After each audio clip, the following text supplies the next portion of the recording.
What supporting social media sefuna ko sente then nalabye meeting nga batudde bagamba nze ne Mwenda batusuffocating gwe Nandulu Mwenda naye nze kye mbagamba kiri kimu nti mwe problemu yammwe amawulire mugettidde mwekka media waliwo ekintu kye tuyita historical nti bali kubuuza nti Muhoozi yagenda ddi esoloti nga mawulire ga monita tekiriimu tokiwandiise nako kakati bw'okkiriza okufuga okutuusaawo bano abakuganya okuwandika olwaleero kyawadi banka mu New Vision wa tekiriimu oluddi banka yatusalako obuyambi naye tebiriimu mu mawulire kugambye nti ne bw'onooganda waliwo kyembaga nti reality if you poison your husband and you tell the relatives that he's asleep there is a time when they'll ask you oba ffe katugendeyo mu kisenge era ekyokukina bagamba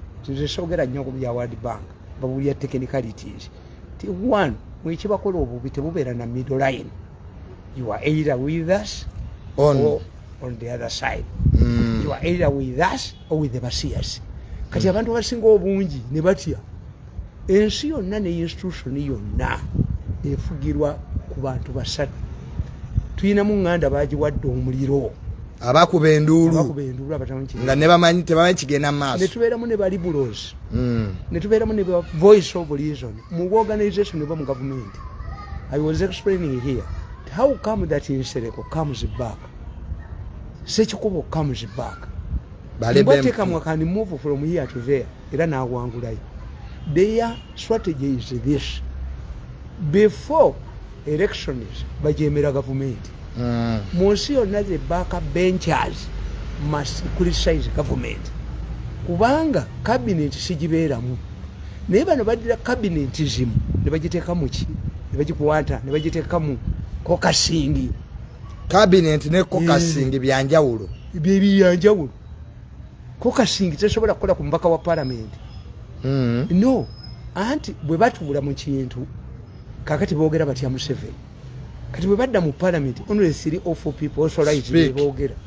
That's why nti abantu bajja kubuuza nti wali mu parliament ni mu Hansard nga tuliimu mu Hansard tuliimu nenga mu parliament walimu njako kwogerera ku mbalaza zaki za parliament kakati waludde bank eno kakati mmwe kitubagamba I wrote a book, The Power and Influence of the Basiyas.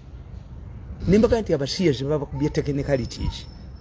One, omusiyas tanna kugambako no institution, even the World Bank, is not telling you that you must allow obusiyas legally in your constitution. Even the Archbishop of Kazimba has not been directed by the church globally that to be ordained bishop or omulokole omwawule you must be a Messias. For them, the Messias, I explained, nti abamu baga nti bali sick. Is a woman, take it in a man's body. Some go for operations, sex change. Babafula abakazi. Babasajja. Nembagamba nti iri ekisiyaga marriage. Toga nti omusajja afuuka omusajja ekiro n'afuuka omukazi. Era nabyo bigenda kuggwaawo lwaki? Kasitokkiriza to be wedded in church. Abasiyas batya kimu bakazi kubawasa ne babadukako ne bagenda babawaabira gold diggers ne basasula sente nyingi. Others resort to Basiyas. Why? They don't want to live offsprings in those areas. Tebagala kuzaala abaana.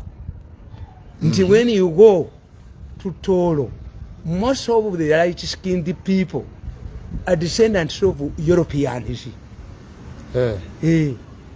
Ne Kenya abakamba abakazi baali balungi nnyo.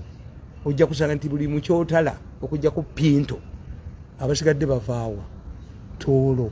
Kati in case somebody or a community considers your women inferior, takola ki? Kati impact ya the bank eno tulinde. Andi nkubulidde bone baleeta etteeka.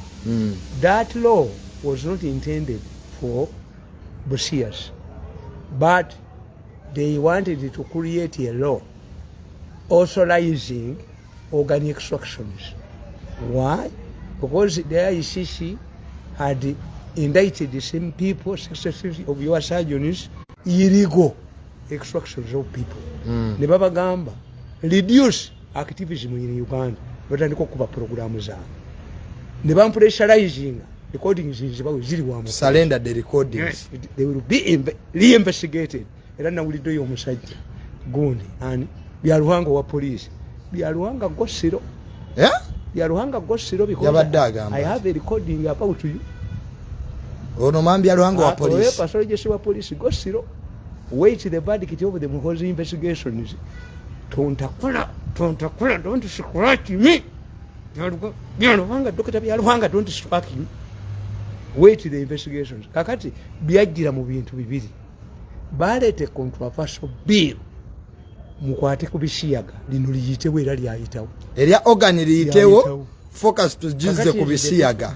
The people bensasira be banadini nga Kazimba. Yono wechirevu. If we failed to get money to organize Islamic elections, how can he go to Arab countries to get money by using that same money? Oba sente z'obusiramu okutegeka obusiramu zaamubulayo. And two, nabano Anglicans balowooza nti because their coffers are almost empty kuba bawasa bakola ki bajja kufuuka church ya Uganda government ebawe. But what's who pays the piper controls the tune? Kakati mwakirowooza ko today is a reality. Oba mukyogerako bati mukyogerako ate my worry is I know I did international relations. I know how those institutions work. Today it is the World Bank. The following the International Monetary Fund. The third day they will boycott. Rebel your few petrol you are coming an infant metal industry. They will even rebel your food. Kakati muzenyi badde nya tutunirire nnyo abamu bagamba nti World Bank wenewe tujjako sente tewali impact. Ate babadde bajjayo zaaki. Omuna Uganda ategeere decision ya World Bank eno. Nkugambye si World Bank yokka ne IMF ejazitu lwansonga kati kino kirekawo eggwanga. Do you think that World Bank prints that money? Who are the stakeholders in World Bank? Era ina bashareholder bayo. And this is because World Bank is an international institution that must follow human rights guaranteed by national constitutions. Era kye yagambye World Bank tetujjeko sente lwaddembe lyabuntu. Yes, kubanga ojja kusanga ng'abasajja basinza sente mu nsi basiyazi ng'abashareholder mu World Bank abasiyazi countries ezitaddemu sente zaabwe zayisa amateeka ago guaranteed in their constitutions. President yagambye nti looni takyazaagala kuba era tezirina kye zituyamba. As a leader, anti asooka nnyonnyolerwa kitaki as a leader me Museveni mumanyi. As a leader, Iran's Museveni sympathizing naye. Museveni bamukwatira mu kyetuyita Kachi 22. If Museveni did not assent to this bill, bali bagamba Museveni ati okwera yajja sente z'akalulu. Nakibateera. Nakiteera bamagandola n'abeebirevu. President Museveni eteeka teyayisa nti alyagala. Kaali kazito. Yes. Naye yo parliament yali ekomyawo lyaki. Populism. Nga mama Kadaga yali yaligoba. Populism. Nebadire sajja litayina amagezi mu mutwe. Banno bonna baganya abenaale mu goli etika. Batimiza ko kitwala amaziki ku bukoddomi bwo kitwala amaziki. Gwe tokabera byotwala. Oyo alifa agenda Makka. Myamwe happy man. Nibo muba mu baana. Nimbaga nti that is bad ni mugana. I throw it to you. Nimumala okulaba consequences. Omwana omuto mulekere tale mu kyajja kuga tata ma. Kuwansooka ku ekitegeeza etteeka lino lyali bbi ery'eggwanga. Kyo tukirize. Ninga mulimu bafakitali. Nenga mulimu religious leaders. Alowooza nti ye egandula yejo esente jazijjanga mu gavumenti. Kati muzeyi bajeti yaffe esinga obunene tusasula mabanja. Kati tugenda kujjawa sente ezirwaninga eggwanga. This is a reality. The reality is whether you don't need this money, you have been having it. Why did you go to borrow when you had enough money? Hey. I don't argue with these people. This is a reality, but it's a warning. Our escape route is one, the Mwenda case. And they will go as far as targeting these MPs abali teka ko mukono ngate bali nyawawe kati savior wa Uganda ye judiciary. Yes, and me I tell you that these are hypocrites. Why? They have their families in Europe and America. That's why they have they are targeted to speaker yalaze nyumba ye ba. These people tell us we have families abroad. We go abroad. Do we come back abasiyazi? Abana baabwe abali ebweru nga bo tebadda nti basiyazi. Bejo kuli bagwe bejo lifumuke gandula n'ekirevu. Jagala nyo ba machogereko. Bonna bayina abaana ebweru. Abana bae bali mu kusoma. Lupolome n'ekirevu. Nenga tewali musiyazi. Bakali wajja kubera order. Next time you will listen to educated people. Nga tebanayisa mateeka. Wa wasoma theology eremera ku theology eyo. This needed experts before being international law. International relations for abamusoma. Teka lyali yetaagamu abagezi. Bakichwa, Tatya, bategere ensi gyeraga. And if it was a country like Rwanda, I would accept Rwanda in a discipline is a model society. Esobola okukola without money. Naye mwe basente mbadde corruption. Mbadde musibba. Sente zibbe. Bw'obanga obadde okugula kiro z'ennyama 10, awusigalo nabbako 2 naweereza ewaabwe. Ennya abaana bo banaalya. Wetagenda ko ababbi bagenda kulekayo kubba. Kituufu. Sente tuzejjeeko naye ate agabbi tegagenda kuleka kubba. Era bajesigala babba n'entono eziriwo. Kyoyogedde kituufu. Ate kamba buulire abazungu be mulwana nabo tebakalaba ali stubborn omu. Baze balwanisa ba Gaddafi. Iran tried to live with the dollar regime. Negamba nti amafuta tuve mu dollar. Bwe yagatwala mu India bamugamba tukusasula mu rupi.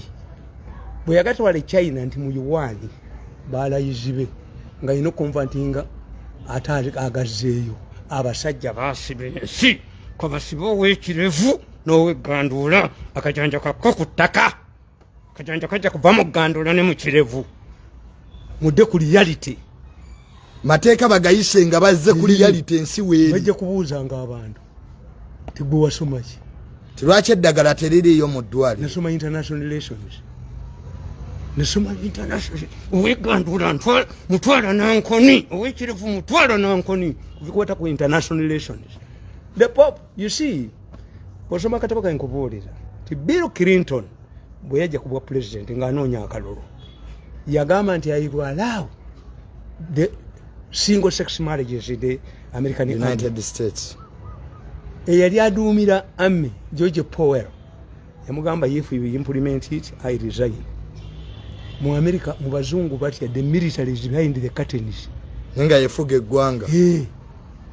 Era bakugamba nti General wa America yakubira aba China n'abagamba ti nuclear battle ono twagimujja kodda temutya nga bagijjadda kwani ko president. Putin naanza okubeera nga nuclear battle si yajiina. Nga majege gabajina. Naye Clinton yakomawo n'agamba don't ask, don't answer. Don't ask, don't answer. Somebody status nga yingira maje. And the man should not answer. Senator Kerry yavumirira abasiyazi for a long time. Kuba yamala mu Senate emyaka nga 26. When he stood for the presidency, he changed everything to win the votes of the Basiyaga. What had gone wrong? Is every European a home? Si buli muzungu nti musiyazi. Tunaona ku jogo y'Uganda n'ekirevu. But they go back. Kati muzei waliwo possibility ya judicial okukuba etteeka lino. Bajja bateka ku 12 ban. Bajja bateka 12 ban. Keep your buttocks. I cannot become a Bisiyaga because of excitement. The Basiyagas have their communities. And the Basiyagas have been here for a long time. No Basiyazi bwava dda. Wabula bwe mumaze okwonoona eggwanga ensi neekunama abantu bafuna ne college eyogera Basiyaga. Two, I want to challenge ab'Egganduula n'ab'Ekirevu, the leading advocates. Today, njagala ogende ku kyalo oyangirire nti mwala waagundi bagenda kwewasa olabe ng'embaga ebeerako. Ogende ku kyalo gaye ti mwala waagundi n'egundi bagenda kwewasa. Oba mutaani waagundi. Embaga tesobola kubeera. Babakuba emiggo. Kuba kyalina mulozi. Tebeetaaga Gganduula na Kirevu. Society yennyini Yesu ebadde esobola tebaliiwo. In the villages, people spy on each other. Who is the Messiah on your village? Even in Kampala, if you have a single sex marriage, they hide in hotel rooms. Wabaddewo MP yagambye nti tukola tutyeteeka ng'obusiyazi buli 3% naye nga rape ne defilement y'abakazi eri ku 97. N'ekijjoko ly'eggandula njagala bakube eggandula n'ekirevu nze ffe tuzina buzinyi tetuyina tabu bano ab'ekirevu n'ab'emagandula bajja kuleka okuyingira ate ababaka bano aba parliament mbafaako ki they will face the consequences. Speaker yabadde Bukedeya ejjo ng'alaga nnyumba ye ne retreat y'ababaka. What is wrong? So kirungi abantu babudde ne bagamba teyandibalaze ennyumba zaabwe ng'ensi eri bweti. The poor ones, when we reach improve, those are poor people. Let me tell you, does it stop a Muslim who has resources to marry first wife? No. Because the poor ones have not? No. No. I can put another question. If you see a pastor buying a Porsche vehicle, a millions, to his wife, or a lavish wedding, they marry, or Gambabia Mukabo, get the Bakebero Babia Mukabo. So Speaker sentence. Yes. I know. Because right. We have checking mechanisms. Is it checking up a Kunguba government? General can investigate. IGG can investigate. We have a stupid organization on money laundering. Katiyazichio. Sentence. Explain where the woman got the money. Zimbe nyumba linga wote. We tukula. Tuyina buli omu kyayagala. Buli omu abako kyayagala. Yes, it's when I go ababbi 10 oba 5 nga babbye sente. Waliwo gwe bakwatira mu looki. Nga yayina muwala mukazi yabadde amutawaanya. Waliwo gwe bakwata nga aguze ennyumba. Waliwo gwe bakwatira mu mmotoka. We have different desires. Ulala mmotoka, ulala nyumba. And 2 gwe waliko ewa Miyingo. Ennyumba ya Miyingo efaanana eki. Honorable Miyingo. Y'amaanyi. Why? Y'amaanyi. Nti if a speaker is hosting other speakers, ayinza okusalawo butabaleeta mu hoteri n'abatwala ewe mu country hall. Omwovu ekyo takimanyi ffe muluma. Oyo yasoose okuzimba amayumba. Honorable Kibule naye ayina. Abakwata ssente ne bagula ki? Ne bavuga emmotoka z'empaka egenda okugwa $8,000,000. N'avuga emmotoka n'agitomeza y'empaka. Omwana omusajja n'agulya muwala we kiddole kya $5,000,000 kudda olweggulo ng'akiyuzizza. Wants to satisfy. But what I caution is this. In many cases, African politicians, especially Uganda politicians, want to blackmail Museveni. That whenever they have, before the hammer falls, they speak a guarantee. Bakola ebintu okanga Museveni. Nabo b'amaanyi. Nti I can mobilize. Ababaka. Them people ne bajja, I can impeach you. Very dangerous. Ne baba sishoyina mu mutwe. Very dangerous. Speaker okumobilizing ab'MP ewe kitiisa president. Yes, why didn't the president attend? Toyinza okukozesa okuimpeachinga president. Yes, you have the powers to impeach me. Kyogereko kituufu. 2, I can draw from past examples. Nti Kiseka yavuma Abaganda nti ku federal n'abavuma emikono okubogoloza. Kakati Kiseka president yamutumira kintu Musoke. Musoke genda ogambe Kiseka nti ngenda kukola changes naye mu government ali mu Kiseka n'ali obuwuka. He should be Museveni to go. Abamoneta abo ne bamutega abayeekera. Kiseka n'ayogera nabo. Musanze ngenda leka nkomewo bwajja n'ende abo buno. Nayagala okubawabira Katende simayisa empeero. Omuganda tukuyinako information nganze bwemba kote enchane good. Kagati Kiseka Museveni amugamba, I'm going to make a changes. You are not part of these changes. Kiseka yalagira aba federal bakube enkuŋŋaana olwafuuse Muganda be yavumira emukono mu 86. What did Museveni do?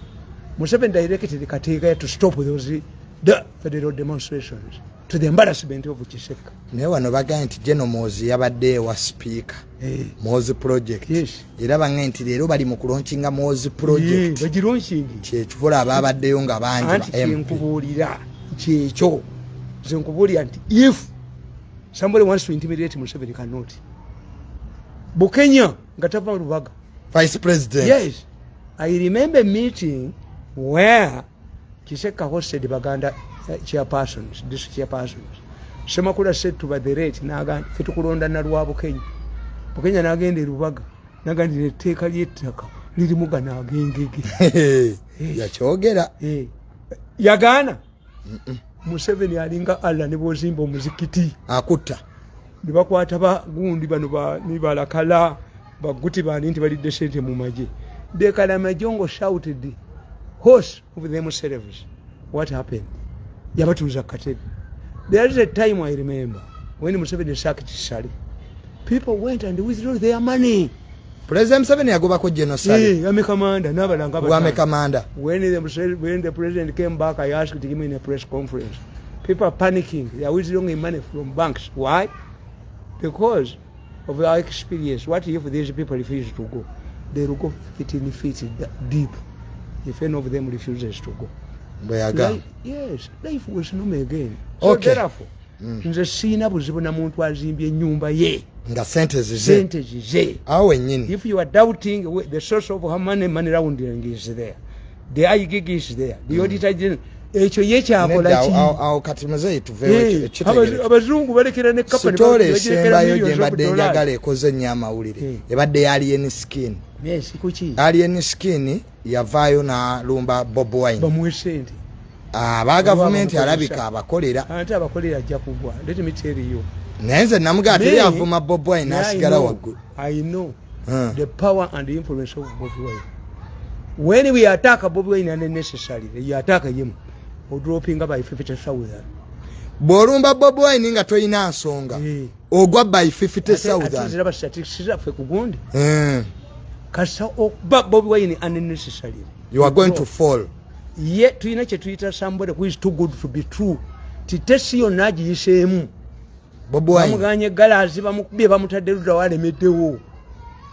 Era kyobula nti Bob Wine ekibiina kya kikontrolinga. Kiringa political kiringa religious kaluti. Nupu eringa kaluti. As long as Bob Wine still enjoys that support, tomwepangako. Kati alien skin tasobola kuba Bob Wine. Tayine emmese tejja nyama mukamwe kakapa. Emmese kakapa keba kabwe kati naye emmese iyo mmese yennyini ku Bob Wine. Mmese yennyini. Alien skin mmese. Bakati bakawese nti bakusasira bakola ki. The first one bakola ki. Bob Wine takubwa. Bob Wine takubwa. Ati kali nti Bob Wine takubwa. Nzimba manyi. You attack the first lady, you are finished. Tavuma bantu. Attack Lugunda, you are finished. Attack Kigongo, you are finished. Kwati bavuma bantu kati obakuvumira ki oba ogudde. Attack Museveni is political. President Museveni yoso omulumba ye wabyabufuzi. Ne sente bamubba. Yes state tayinza kutta. Ogambye abantu basatu mu Uganda abatavuma bebani. Ekwasi. Muzeyi. Omutwe. Ogaye mu Uganda abantu basatu botasobola kulumba. Yes. First lady. Mulumba ogwe.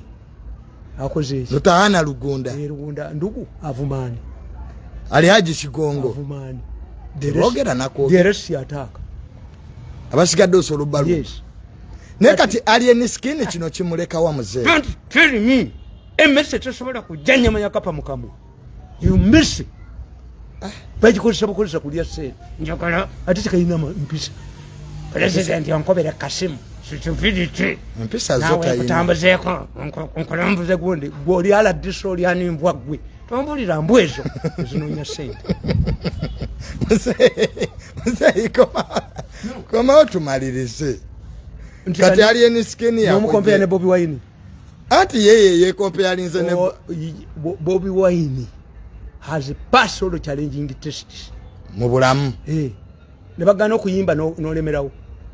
Bakuteka mu kanyumba kembwa n'olemerawo. Ne bakuba amasasi ne gamuyitako. Notably ya scandal yonna nti oba yali desino bw'abazi yazirya mu magezi. With all the eyes closed on him. Bobi Wine, if you study for me, you study characters. Bobi Wine is too good to be true. Tuyinza mweregamu okujja konga ofunye bambeka ba manyi. Nomukwatya muloje ne muko omusajja which cannot do. Bobi Wine okumukuba wetaaga bambega. Nebino ebyokumulumba unnecessary toyina kyomukola. Envozo nazijja kuluma ho.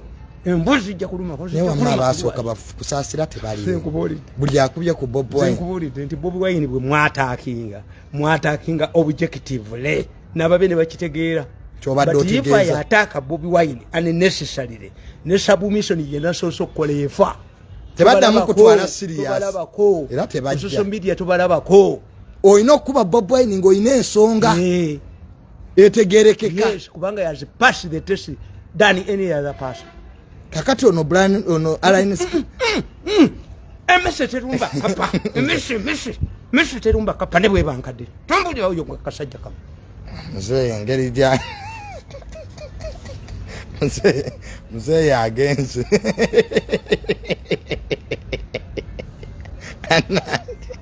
mzee yandeshewo tusisinkana olulala mzee isoko de byali eni skini mbimaze